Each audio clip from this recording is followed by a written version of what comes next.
नमस्कार दोस्तों, स्वागत है आपका अपने YouTube चैनल हिंद गुरुजी पॉइंट में और हम बात करते हैं आपकी बेहतर शिक्षा की। तो जैसे कि आपको बताया, आपका एलसीएम जो है शुरू कर दिया है। पहला वीडियो अपलोड हो चुका है इसका, तो दूसरा वीडियो है ये। क्वेश्चन नंबर 1 पे चलेंगे सीधे सीधे। देखो, बहुत इंपॉर्टेंट क्वेश्चन है, परीक्षा में बहुत बार पूछा जाए क्वेश्चन भी। क्वेश्चन क्या कह रहा है कि दो पूर्ण संख्याओं का गुणनफल 1500 है, 1500, तथा इनका HCF 10 है। तो इनका एलसीएम बताओ क्या है। देखो क्या कहा कि दो पूर्ण संख्या है और उनकी जो गुणा है वो 1500 है और उन दोनों संख्याओं का HCF आ गया 10। तो उनका एलसीएम बताओ। तो जब भी ऐसा सवाल आ जाए दो संख्याओं के बारे में, दो संख्याओं की गुणा दे रखी है, दो संख्याओं का HCF दे दिया, एलसीएम दे दिया और एक संख्या दे दी और फिर कह रहा है एक संख्या बता। जब भी ऐसा सवाल होगा दो संख्याओं वाला या HCF एलसीएम दोनों दे रखा होगा सवाल में, तब इसका एक फॉर्मूला है, आपको याद रखना, बहुत इंपॉर्टेंट। क्या है? लेस मतलब भाई सीधा सीधा मैं हिंदी अंग्रेजी में लिख दूंगा, HCF गुणा LCM बराबर पहली संख्या और गुणा में दूसरी संख्या। बस ये फॉर्मूला अगर तुम्हें याद है सारे सवाल हो जाएंगे जो ऐसे आएंगे। देखो क्या करा उसने, दो संख्याओं का गुणनफल दिया, उसने दो संख्या नहीं दी अलग अलग, अगर 1 5 1 6 ने उनकी गुणा दे दी। दो संख्याओं की गुणा क्या दे रखी? 1500। तो देख, पहली संख्या तो ये रही और दूसरी रही, लेकिन ना तो पहली संख्या दी ना दूसरी दी। क्या दे रखी? इन दोनों की गुणा दे रखी। कहने का मतलब है पहली संख्या गुणा दूसरी संख्या, इन दोनों की गुणा कितनी दे रखी? 1500। मतलब इस पूरे का मान 1500 दे रखा, तो सुबह सीधा सीधा है 1500 रख देना। अरे इनमें से क्या दे रखा है? HCF कितना दे रखा? 10। और एलसीएम हमें निकालना, तो एलसीएम का मान चुका तू ध्यान रखिए, जो गुणा का हो वो दूसरी तरफ हमेशा बटे में जाएगा, तो एलसीएम को यहीं छोड़ देना और ये गुणा में जो 10 है वो सीधा इसके बटे में पहुंच जाएगा। ये हो जाएगा 1500 बटे में 10। और देखो 10 से जब भाग करोगे तो एक जीरो भाग हो जाएगी, तो एलसीएम क्या निकलेगा होगा आपका? सीधा सीधा 150 आ जाएगा। ये सूत्र भाई अगर तुम्हें याद है तो आसानी से कर सको। क्या है? सीधा सीधा 150, मतलब जो डी वाला ऑप्शन है वो आपका राइट आंसर हो जाएगा। मुझे उम्मीद है तुम्हें समझ में आ गया। चलो चलते हैं क्वेश्चन नंबर 2 पे। क्वेश्चन नंबर 2 क्या कह रहा है? देखो क्वेश्चन नंबर बहुत इंपॉर्टेंट है, ऐसे सवाल भी पूछ लेगा। 144 में 336 का में से बताओ। में से सीधा सीधा याद रखो HCF, अंग्रेजी वाले भैया, ठीक है। तो HCF पूछ रहा हूं इसका 144 और 336 में। तो कुछ नहीं करना, भाग विधि लगाएंगे। भाग विधि कैसी हो? छोटे वाली संख्या से बड़ी वाली संख्या को भाग देते जा रहे हैं। 144 से 336 को भाग देंगे। देखो 144 में हो जाएगा 288, तो 2 बार चल जाएगा 288। अब घटाओ, देखो इधर 16 बनाओ, 16 में तो 8 गए 8, यहाँ बचे कितने? 2 2 में से 8 जाने के लिए 12, 12 में तो 8 गए 4, यहाँ बच गए 2 2 में से 2 गया 0, ठीक है। 48 आ गया। तो ध्यान दो, भाग विधि क्या कहे, जो शेष बच गया तब उसे तो बना लेना भाजक, मतलब अब इससे भाग देंगे, जिससे पहले हम भाग दे रहे हैं उसे बना लेंगे भाज्य, मतलब अब इसे भाग देंगे हम इससे, ठीक है। अब चल जाएगा लगभग लगभग 3 बार। तो 3 का फटाफट में देखो, 3 8 24, 2 यहाँ से 3 चौक 12 और 2 14, कितना 8 बार चलागा, सॉरी 3 बार चलागा। तो 3 8 24 और फिर एक 14 आ जाएगा जुड़ के सुना, तो ये आ जाएगा हमारा 144। हम घटे क्या बचेगा? सीधा सीधा 0 बचेगा शेषफल। तो जब शेषफल 0 आ जा, जब शेषफल, तब सवाल खत्म हो गया। तब जो हमारा भाजक हो गए, भाजक वो हमारा जो है HCF हो है। तो भाजक कौन है हमारा? 48। तो कौन सा ऑप्शन नंबर हमारा डी हो जाएगा। तो उसका जो HCF आया मेरे भाई निकल के वो आ जाएगा हमारा 48। तो ऑप्शन हमारा कौन सा हो जाएगा? सी, ठीक है। तो यही हमारा दूसरा सवाल था, बहुत इंपॉर्टेंट था, बहुत आसानी से हो गया। चलते हैं क्वेश्चन नंबर 3 पे। चलिए क्वेश्चन नंबर 3 देखते हैं क्या कह रहा। देखो, कौन सा जोड़ा सहभाज्य है? सहभाज्य से अंग्रेजी में मेरे हिसाब से को प्राइम नंबर बोल रहे मेरे भाई, को प्राइम नंबर, ठीक है। हिंदी में कहते हैं सहअभाज्य। देखो सहअभाज्य संख्या क्या हो, ध्यान रखिए, बहुत आसान है, ज्यादा बड़ी बात नहीं है। दो संख्याओं का अगर HCF 1 आ रहा हो, या कह सको कॉमन फैक्टर केवल 1 बनना हो, तो वही संख्या जो है हमारी हो जा सहअभाज्य संख्या। कॉमन फैक्टर सिर्फ 1 बनना है, या कह सको कि उनका HCF केवल 1 होना चाहिए। देखो ध्यान दो, सीधा ऑप्शन लो।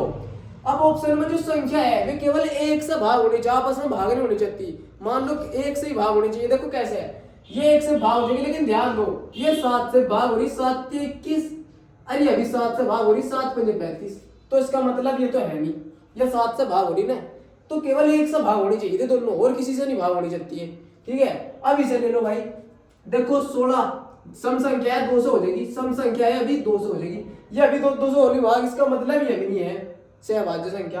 अब आ जाओ इसमें 23 और 92, 23 चौका 92, 23 के पहाड़े में बढ़े सीधा सीधा हमारा 92, तो 23 चौके 92 है, तो इसका मतलब यो भी नहीं है। अब 18 और 35 को देखो, यह एक ऐसी संख्या है, इन्हें कोई भी संख्या जो है एक ही संख्या भाग नहीं करने की। मान लो मैं से 3 से भाग करूं, 3 से 18, लेकिन 3 से 35 नहीं होने का भाग। या मैं 7 से भाग करूं 35 को, 7 पंजे 35, लेकिन 7 से 18 नहीं होने का भाग। तो कुल मिलाकर ये एक से ही भाग हो सके, ये भी एक से भाग हो जाएगा, ये भी एक से, बस। और किसी संख्याओं से आप इन दोनों संख्याओं को लगातार भाग नहीं दे सकते। तो इसका मतलब ये दोनों जो संख्याएं यही है सहअभाज्य संख्या, ये कह सको को प्राइम नंबर। तुम्हारा आंसर ये हो जाएगा। ध्यान रखियो, अगर दो संख्याओं का एचसीएफ केवल एक आ रहा हो तो वही हमारा कौन है, सहअभाज्य संख्या है। यही था क्वेश्चन आपका, बहुत आसान था सहअभाज्य संख्या वाला टॉपिक, तो बड़े से नोट कर लियो। तो चलते हैं क्वेश्चन नंबर 4 पे। तो क्वेश्चन नंबर 3 देखो भाई क्या है। क्वेश्चन नंबर 3 क्या कह रहा, दो संख्याओं का में से दे रखा, दो संख्याओं का में से 8 है, कौन सा इनका लैसे नहीं हो सकता। देखो क्या करा, में से तो दे दिया, कह रहा ये संख्या जो दे रखी इनमें से कोई लैसे नहीं है उन संख्याओं का, तो वो कौन सा हो सके। तो मेरे भाई मेरी बात सुनो, एचसीएफ जो है हमारा, एलसीएम को हमेशा एचसीएफ से भाग दिया जा। अगर कोई लेस है, एचसीएफ से भाग हो रहा पूरा पूरा, तो वो लेस है हो सके, लेकिन जो एचसीएफ से पूरा पूरा भाग नहीं होने का वो हमारा लेसन नहीं हो सकता। तो कुछ नहीं करना, तो आपको एचसीएफ उठाना, इन संख्या को जो है भाग देते जाना, जो भी भाग नहीं होने का पूरा पूरा वही आपका लेसन नहीं हो सकता। तो देखो 8 से एक बार भाग करो इसे, 8 या 24, इसका मतलब ये तो हो सके। 8 से भाग करो, 8 से 48, ये भी हो सके। अब इसे 8 से करो, 8 से 53, ये भी होगा। लेकिन ध्यान दो भाई, 8 से क्या 60 को भाग करोगे, होने का नहीं, इसका मतलब ये लेसन नहीं हो सकता। एलसीएम को हमेशा एचसीएफ से भाग दिया जाता है, और वो पूरा पूरा भाग भी हुए।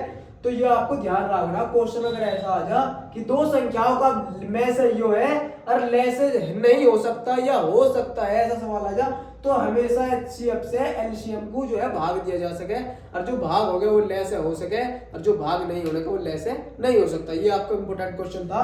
तो आपका जो राइट आंसर कौन हो जाएगा, बी वाला ऑप्शन जो है उत्तर हो जाएगा। चलते हैं क्वेश्चन नंबर 4 पे।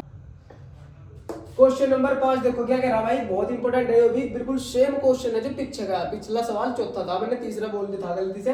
तो क्या कह रहा, दो संख्याओं का लैसे 120 है। देखो लैसे दे दिए दोबारा से आपको, दो संख्याओं का लैसे 120 है, कौन इनका में से नहीं हो सकता। बिल्कुल सेम टू सेम क्वेश्चन है पिछले वाला ही, लेकिन इनका थोड़ा सा बदला हुआ है। पहले उसने हमें जो है क्या कर रखा था, सवाल में से दे रखा था, और जो लैसे थे वे दे रखे थे ऑप्शन में, लेकिन हमको उल्टा कर रखा, लेस तो दे दिया और उनके इनका में से कौन सा नहीं हो सकता, उनके में से दे रखे इसमें।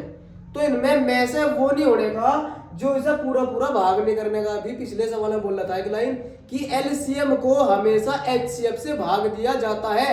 अगर पूरा पूरा भाग कर रहा तो में से हो सके, और जो पूरा पूरा भाग नहीं करने का इसका मतलब वो में से नहीं हो सकता। देख लो भाई, मान लो हमने ऑप्शन लिया ए में 8 से अगर तुम इसे भाग करोगे तो 15 8 120 हो, इसका मतलब 8 से 15 बार पूरा पूरा भाग हो जाएगा आपका लेस है। अब ले लो इसे 12 को 12 से भाग करो 120 को, 12 धाम 120, इसका मतलब ये भी हो सके। 24 से करो 24 पंजे 120, इसका मतलब ये भी हो सके। लेकिन 35 थी 105, और फिर 35 पंजे जो है 35 चौके 140, आगे बढ़ जाएगा ज्यादा नंबर, तो इसका मतलब इससे 35 थे और नंबर पूरा पूरा भाग नहीं हो रहा। इसका मतलब ये जो हमारा डी ऑप्शन है ये हमारा में से नहीं हो सकता, यही हमारा राइट आंसर हो जाएगा। ये आपका सवाल था, देखो कितनी आसानी से हो गया। तो क्वेश्चन नंबर 6 पे चलते हैं।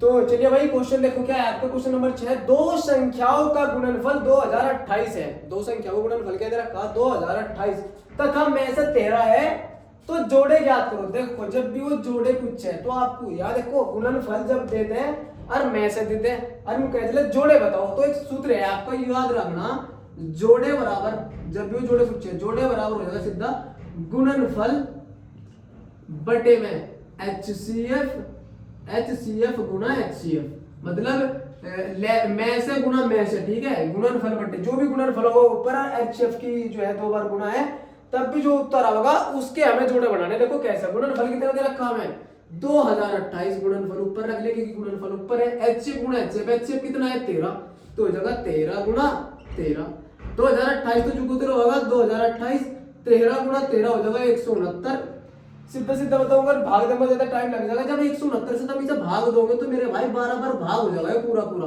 12 बार करके देख लियो। 12 की मल्टीप्लाई जब तुम इसमें करोगे 169 में तो 2028 ही आऊंगा, ठीक है। तो 12 बार भाग गया।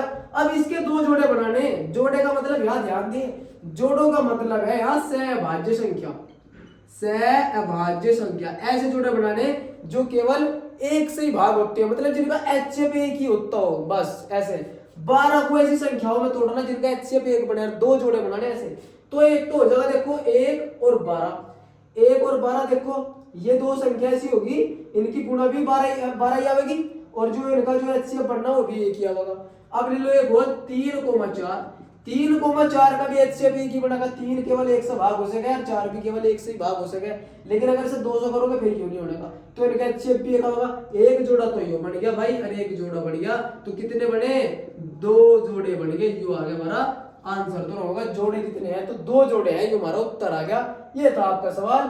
तो भाई आज का लास्ट सवाल था क्वेश्चन नंबर 6। बाकी जो सवाल बच गए वे मैं जो है अगली वीडियो में कवर कर लूंगा। मुझे उम्मीद है आपको आज की क्लास बड़ी अच्छी लगी होगी और आपको क्वेश्चन समझ में आए होंगे। तो जो भी स्टूडेंट हमारे चैनल पर नए हैं वो वीडियो कर दो लाइक और चैनल को कर दो सब्सक्राइब। तो आज के लिए बस इतना ही, मिलते हैं नेक्स्ट वीडियो में, तब तक के लिए धन्यवाद और जय हिंद।